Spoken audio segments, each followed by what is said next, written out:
Sleep in Peace Tonight is a historical novel based on the true facts in World War II, and the central character is Harry Hopkins. Hopkins was Roosevelt's envoy to London at the height of the Blitz in January 1941.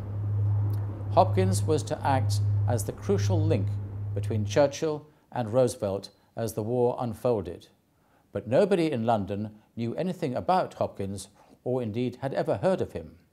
And when Churchill was told that Harry Hopkins was to be Roosevelt's envoy to London, he simply said, "Who?"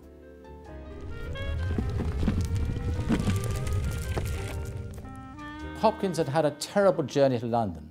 It had taken him 4 days, leaving New York, flying down to Brazil, across to Africa, up to Lisbon, and finally by a BOAC flying boat to get to England.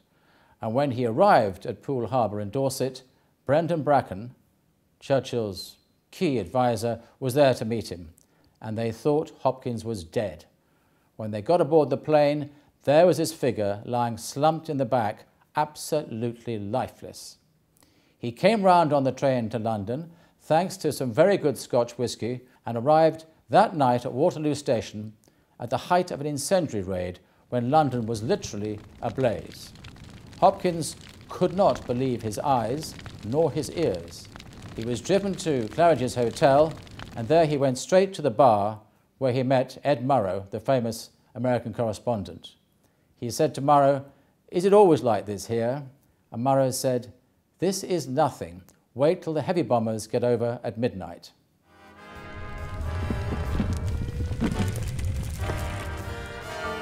The meeting was over lunch at Downing Street in a basement dining room. Churchill knew he had to win and woo Hopkins, and the lunch proceeded with a variety of very nice wines to the stage where brandy and coffee was being served, large brandies, as Hopkins noted in his diary that night. Throughout this lunch, Churchill described Britain's war situation in dire terms. When Hopkins asked about the possibility of an invasion, Churchill admitted that there was a strong possibility that that spring, when the weather improved, the invasion barges which were lined up and down the Channel coast of France and Belgium and Holland would be unleashed.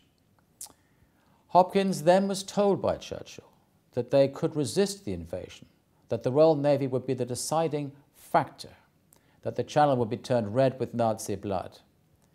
But it was when he took Hopkins into an adjoining room and showed him maps of the Atlantic and said that that was where the real battle would be fought and won or lost, and it was on that battle that the future of Western civilization depended, that Hopkins realized that what Churchill was after was not just American supplies across the Atlantic. He wanted their ships in the Atlantic and the American boots on the ground in Britain and Europe.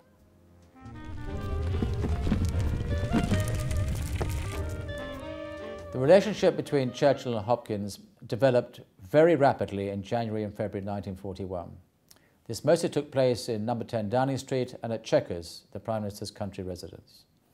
Hopkins was appalled to find how cold these houses were. There was no heating of any kind that he could discern. And he was amazed to be received by Churchill very often in the bathroom, where the Prime Minister would be happy splashing around in his bath, and Hopkins would sit shivering on a stool in his overcoat.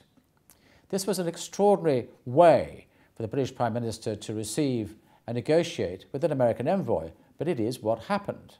Churchill was very keen to find out what Hopkins was sending back to the White House. Hopkins was using naval communications at the President's request, and these were coded and secret communications. Churchill therefore devised a plan, and this is the fictional part of my book, to give Hopkins a driver, an attractive young woman called Leonora Finch, who was actually a British agent, an intelligence agent. Her job was to find out not just what Hopkins was thinking, but what he was telling the President.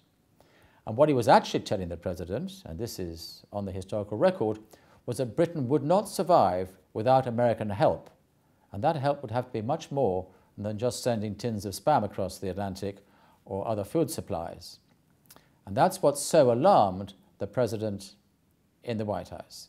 He ordered Hopkins' return, and by the time Hopkins did return in February 1941, his relationship with the driver had begun. He was in love with Leonora Finch.